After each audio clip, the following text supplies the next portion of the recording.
start my presentation with how I got into wildlife forensic crime, because it's something that people do often ask me, and it really was purely by accident, like many of these things.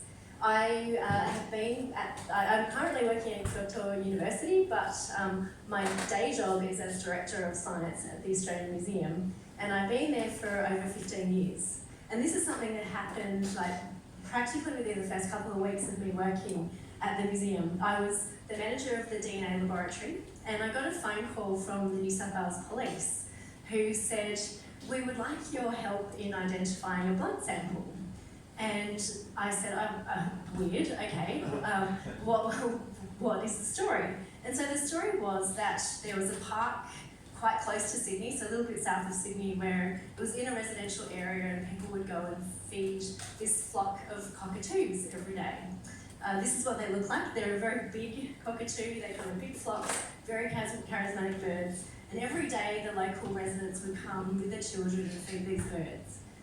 On this one particular day, back in 2004, so quite a long time ago, a car drove into the park and seemed to intentionally run over the entire flock of cockatoos while it was feeding. And it was in front of all of the people that were feeding it, and they were really upset, and there were a lot of complaints to police. Hence, they went and investigated the residence that the car was registered to. The guy that was at the residence said, no, it had nothing to do with it, it wasn't me. But the police decided to look under his vehicle, and they did find this blood sample. And so they said to me, would you help us identify this blood sample and tell us if it is in fact from sulphur-crested cockatoo? And so I thought, I'm a geneticist, I definitely know how I would do this, and I work at a museum where we have millions of specimens, and we definitely have some cockatoos that I could use as reference material, and we have other birds, and we have other animals in case it's something else. And the reason that they were asking me at the museum was because in Australia, the forensic labs really only work on humans. They are very busy working on human samples, and this is really outside the realm of their expertise. So I said, okay, I'll give that a go, and did find that the blood was in fact from a sulphur-crested cockatoo. And when it did finally get to court, despite saying that he wasn't there, he did eventually plead guilty, and he was convicted of animal cruelty, he was convicted of driving without a licence and negligent driving. And it actually turned out that this guy he lost his licence in the first place because he was convicted of manslaughter. So he'd already killed a person with his car. So that was, aside from being quite a traumatic case to start off this life with, for me it was a really powerful example of how you could use science, how I'd spent all of those years studying. I could use science to do something that I felt was really making a difference. And a really great thing that you could do at a museum, because we have all of these samples available with reference material. So in the over 14 years that I've been doing this now, there's nothing that we haven't worked on, unfortunately, including we work with the aviation industry in Australia, and almost every day we receive samples that don't usually do this to aircraft, but we receive samples from airports that would like us to identify birds and bats that hit planes so that they can manage the wildlife on their airfields. These are just samples that I've worked on throughout the years. You can see how diverse they are, from things that are kind of obviously a hacked off shark's tail to snakes to bird embryos to things that you have no idea really what they are, and you need genetics to identify them. So this is kind of a good description, but it doesn't even cover everything that we work on. So today I thought I would give you a whirlwind tour of what it's like to work in wildlife forensics. What is it? Why do we do it? How do we do it? And most importantly, does it make a difference? Which is kind of was my motivation for doing this all those years ago. But first, it's important for me to explain to you what is forensics. Forensics comes from the Latin word forensis, which means on or pertaining to the forum. And this is how disputes were solved in Roman court. So forensic science is just very simply where science meets the legal system. It's us doing science that meets the type of expectations and the language that the legal system requires. The legal system loves to work in black and white. In science, we work in likelihoods and we work in support values. And so trying to match those is sometimes a little bit difficult, but that's simply what forensic science means. And we can do it for investigative reasons, which assists with investigations or intelligence gathering, or we can do it for prosecutorial reasons where we're actually sending evidence to court.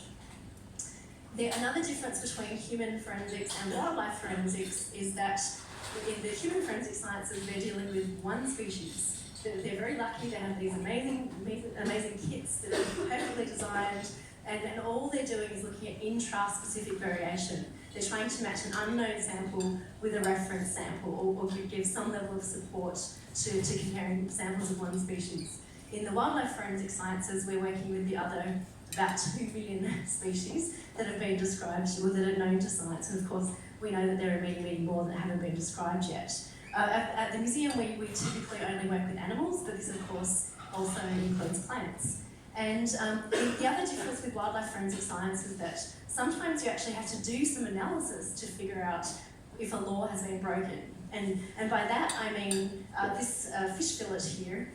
If this turns out to be a tuna fish fillet, and this is actually has been seized from someone that has exceeded a tuna quota, then there might be penalties. If this turns out to be a catfish or a barramundi or something that doesn't have quotas, then there's no charges, and the person can go on with their life, and we can take the tuna and eat it, or take the sample and do whatever we want with it. Similarly, if you get a permit to shoot a deer, for example, there are many countries that do that, you might get it to shoot a female, and if investigators suddenly start to suspect that you might have actually shot a male, they would do a gender test, and then they could figure out whether or not there is potentially charges to be laid.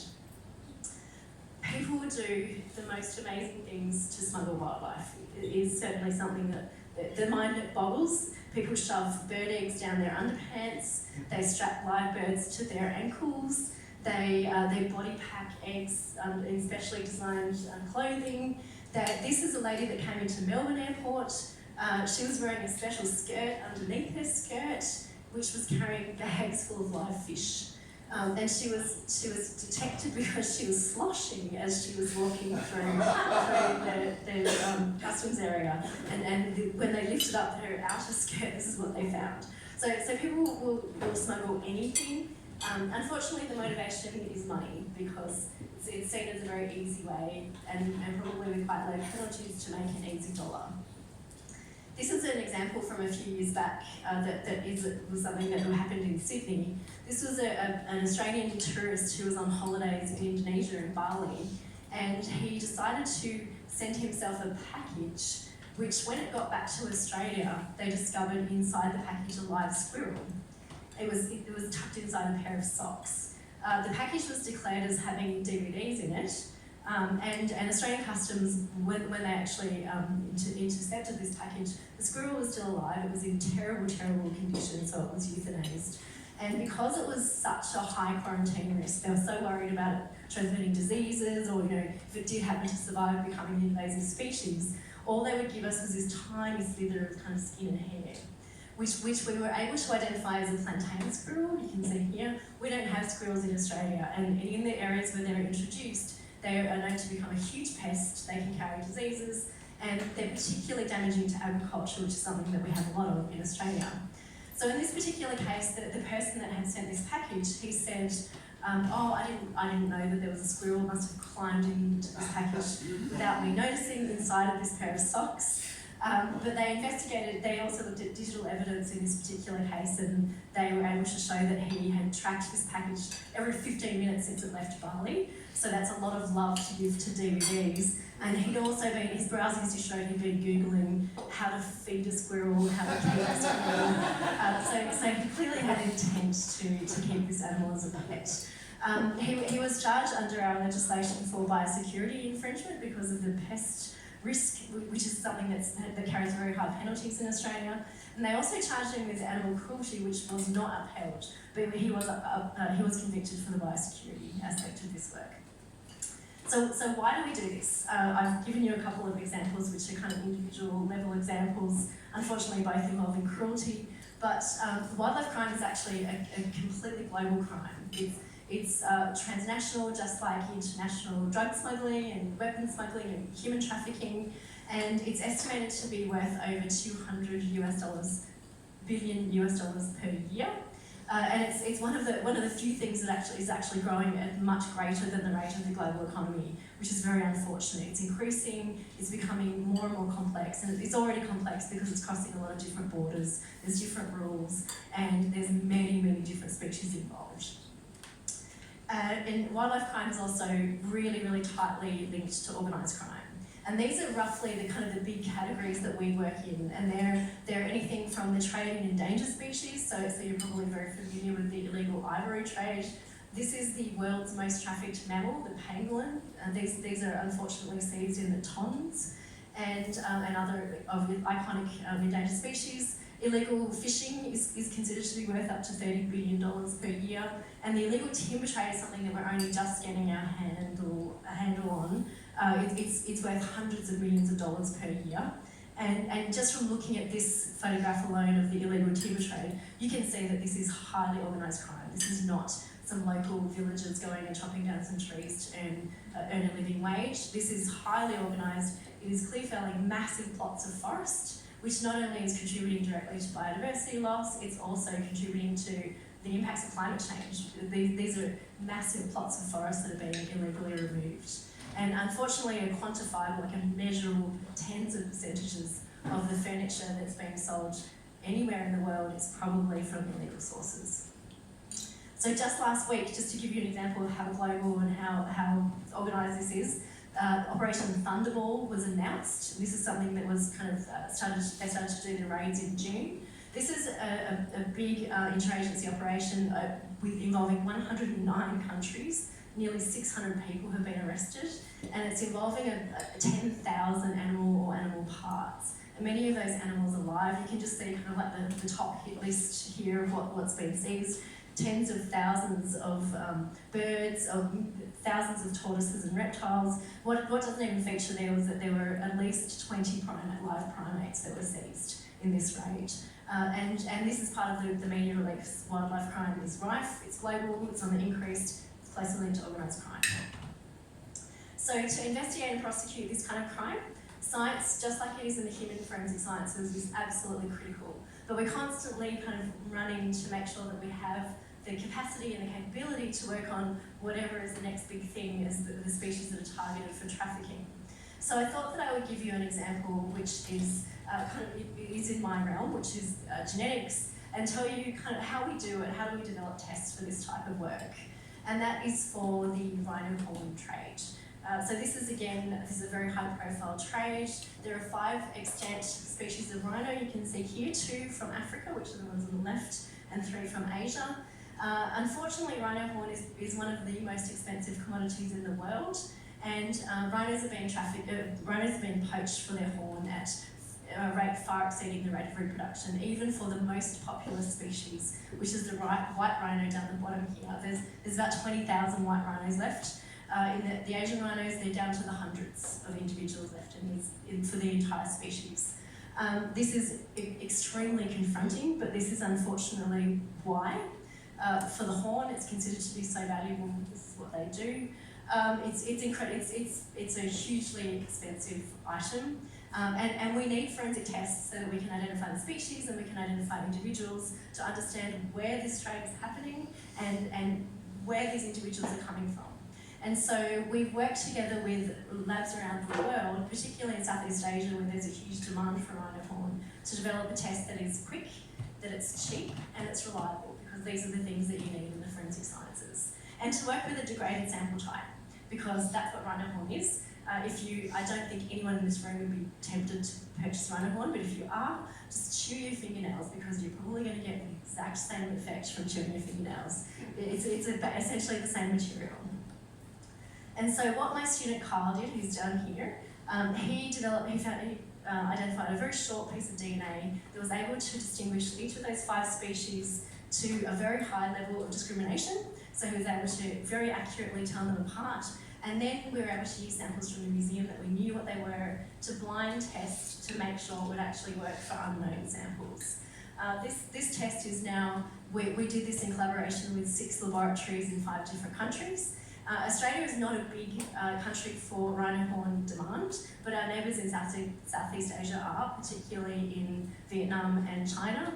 And so in particularly Vietnam and also in Malaysia, this test is now being used in casework because also in some of these countries, you need to show presumptively what the species is when something's seized within 48 hours. It's almost like forensic science for TV, which is pretty unrealistic for any forensic scientist to be able to show a result that quickly.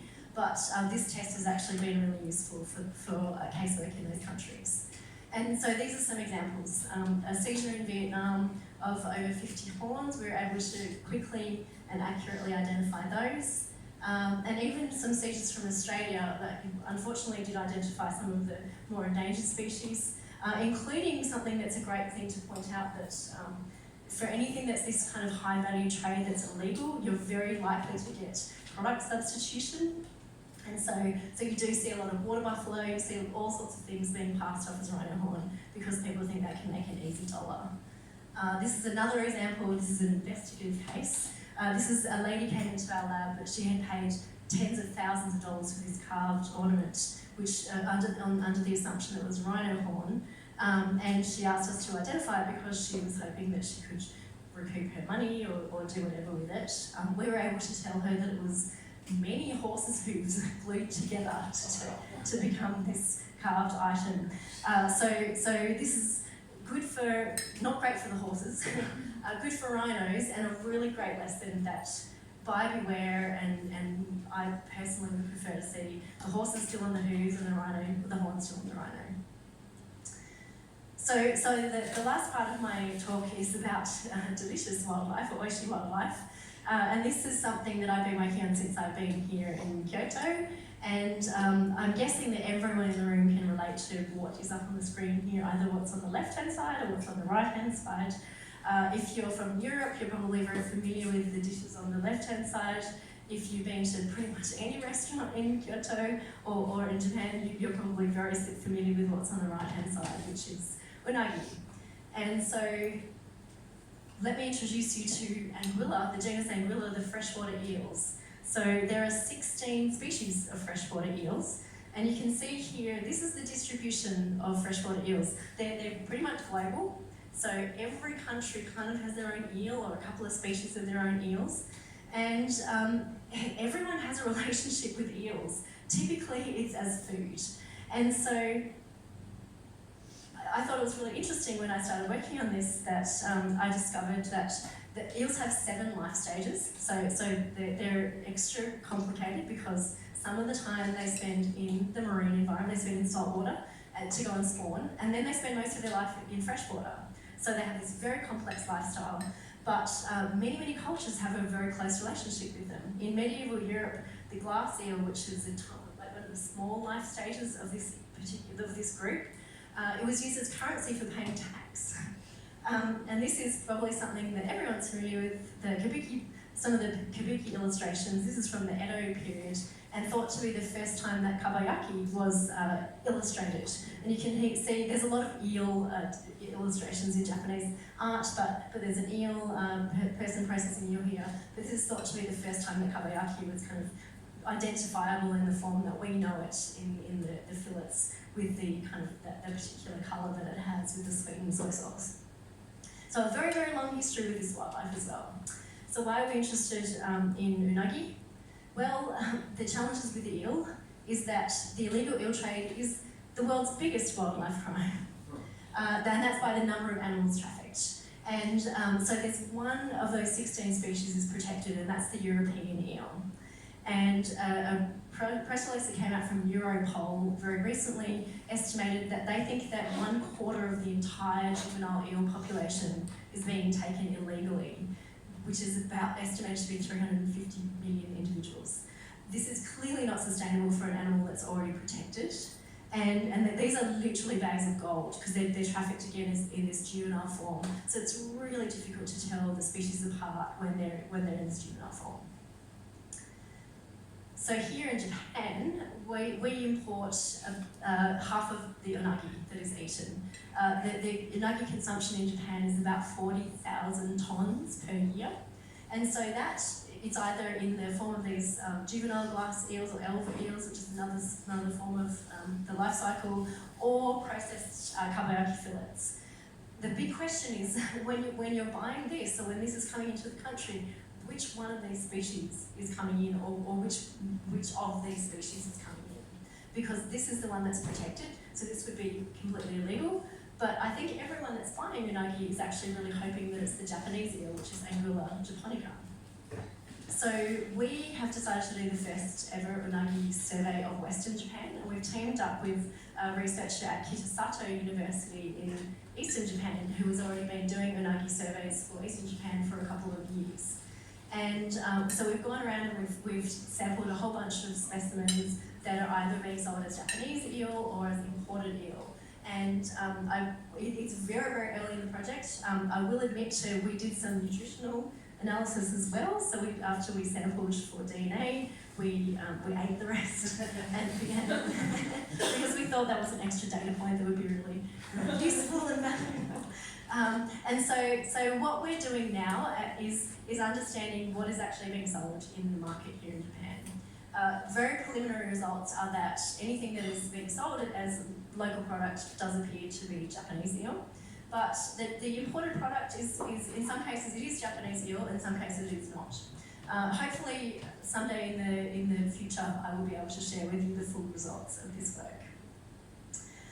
So finally getting to the last question that I posed at the very beginning of my talk, does what we do make a difference in this world? Some of it, I don't mean to be depressing, but sometimes it feels a little depressing. And so kind of reflecting on some of the work that we've done and some of the consequences of the work that we've done, I would say that there have been some strong penalties. Some of the penalties, although that I mentioned earlier today, probably looked quite weak. They were community service penalties and maybe a couple of $1,000 fines. In other countries, there have been significant penalties. There was a big rhino horn case a couple of years ago in the United States that resulted in millions of dollars worth of fines and many people going to jail who were considered to be the drivers of that rhino horn trade. Here in Australia, I used to do a lot of shark fin cases, and they had a couple of really big prosecutions and big penalties for some of the local Australian fishers, and that trade almost completely dropped off. So that was a really positive example of active prosecution and visible penalties resulting in people deciding it wasn't worth their while to do it anymore. There have also been some campaigns with some of the governments in Australia where if you see something that looks odd, then they encourage you to report it. And this is things like people having packages delivered to empty houses. Apparently this is something that's very common in the illegal wildlife trade. People get reptiles delivered to vacant addresses and then they go and collect them. And we've, in terms of the kind of things that we do, this is an example of some work that we did for a snake that was commonly kept as a pet in New South Wales. And the government suspected you have to get a permit every time you wanted to register a new snake. And people they suspected that people were just going into the wild, collecting a new snake, and saying that they bred it and asking for a permit. So they decided to implement DNA testing for this particular species. The permits dropped off almost overnight. Everyone stopped applying for permits for this particular species. So that's another example of kind of proactive use of science. And finally, like this kind of body packing behaviour. Back in the olden days, or back in the day, people who were found with this kind of thing would smash the eggs so that they wouldn't be able to tell what species they were from. Obviously that doesn't matter if we have DNA technology, and so they soon realised that wasn't worth doing, and so again this is kind of positive evidence of behaviour change for using the science in this kind of world. But we can all make a difference. Well, if you don't feel like going into science and doing this kind of work, there are other ways of making a difference. And there are things like when you go on holidays, don't buy something like these quirky snakes in a bottle because it's probably an endangered species. You're creating a niche for that market. Someone's going to go and grab another snake, probably from the wild, and fill it up in a bottle. If you're going to a country like Australia, they will seize it because this kind of thing is completely illegal. These kind of like really tacky curios made of ivory, they're from a dead elephant. And people sometimes don't make that connection. So these are things that anyone can do. Just think carefully about the type of things that you're purchasing. And of course, there are kind of these campaigns where you can report stuff. And in terms of well, tomorrow is Marine Day here, and then on the 27th of July, we're all going to celebrate the Day of the Ox by eating unagi. I'm not saying don't do that, but I'm saying think about unagi, think about the life cycle of this fish, and think about the quantum of this fish that's being fished, and what are your choices when you're eating such a thing. I'd like to thank both my lab back in Australia and also the wonderful lab of Murayama Sensei that I've been working with here in Kyoto, and thank you very much for listening tonight.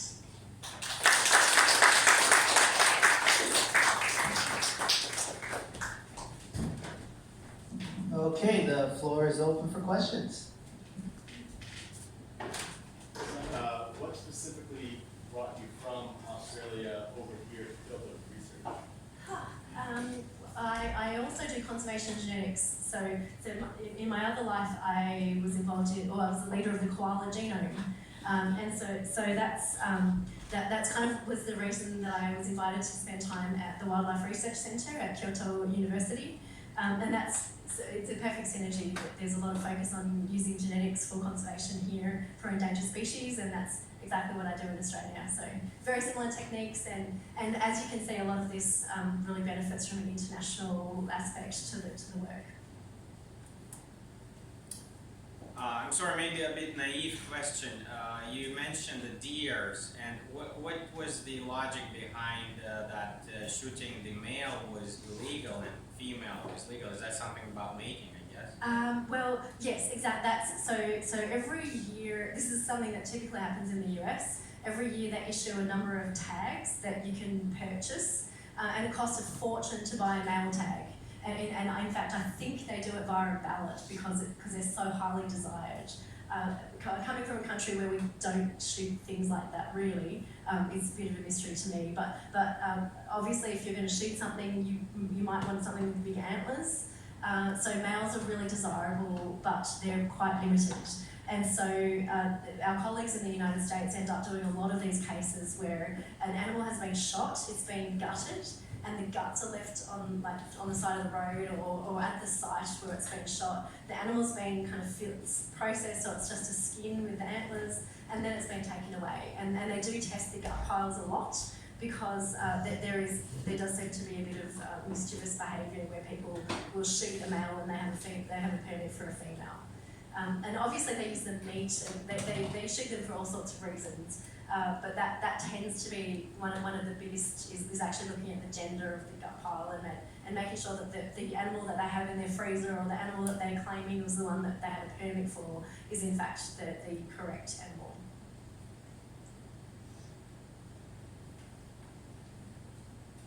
So as far as I could understand, like wildlife conservation and animal forensics consists of two parts. One is that of detection, like knowing that somebody is doing something that they're not supposed to do, like be capturing or killing or like transporting illegal species, protected species, and that of like identification, I suppose. There are like one type of species that are very similar with others, but like one is protected whereas other is not. And being able to protect that seems to be a very important part. So like which one of these two components or elements are more important to your work? That's a really good question because you've got to the heart of what makes wildlife forensics quite different to human forensics. Because for wildlife forensics, you have to have a really good understanding of the tree of life. So you need to understand how many species of cockatoos are potentially the ones that have been run over, and are there any that are closely related, or are there any that are cryptic? And does that matter in terms of legislation? For cockatoos, for example, they're all protected except for two. So you have to have a good understanding of evolutionary biology to do this kind of work. And in terms of the type of questions that we are asked to answer, it is typically species. What species is this squirrel, or what species is this powder that has been seized, because they suspect it's something like seahorses that's protected. But sometimes we are asked to do individual identification as well.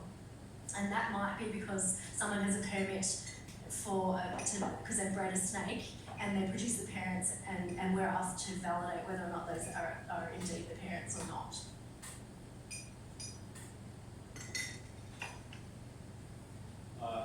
said you're working human conservation here in Japan. Out of curiosity, is there any sort of cultural barrier when it comes to talks of conservation, or is it literally like the letter of the law? The reason I ask is that I know there's like in Japan there's a controversy about whaling, and also I think I remember years ago bluefin tuna was they attempted to put bluefin tuna on the endangered species list. One of the biggest proponents to prevent that was Japan being like 92% consumption of bluefin tuna. Because I'm wondering, is this a matter of maintaining the letter of the law or trying to influence perceptions and decisions? It's kind of both. So you're right. Bluefin tuna is not listed under the CITES Convention, or here it's called the Washington Convention. So that's an international convention that 182 parties have signed up to. That all agree that if a species is on that list, they're going to protect it to a certain level. And those are things like rhinos and tigers and parrots and so every couple of years the Council of the Parties meets and countries make submissions for what they think should be listed. And that's where you hear about all of these factions that are kind of created, and different countries will vote for certain things. And at the last meeting, for example, there was a big move to have elephants upgraded to the highest level, but some countries didn't like that. So that's kind of what you're talking about in terms of the legal side of it. And that's, once something's listed, then all of the countries that have signed up to that convention, the Washington Convention, then they have to enforce it in their legislation. So the squirrel, for example, that was prosecuted in Australia, that legislation, that it has biosecurity, it also has provision for endangered species that are listed under the CITES or the Washington Convention. In terms of conservation, there are a lot of whales that are not considered endangered. And so while, and this is kind of getting to the cultural side of things, and this is what's so fascinating about unagi for me, or Angula, the entire genus, because every country, including my own, the Aboriginal people of Australia, have a really long relationship with eels. They make these amazing eel traps, and every country kind of has a relationship with that wildlife, and it's a matter of making sure that it's sustainable as much as possible.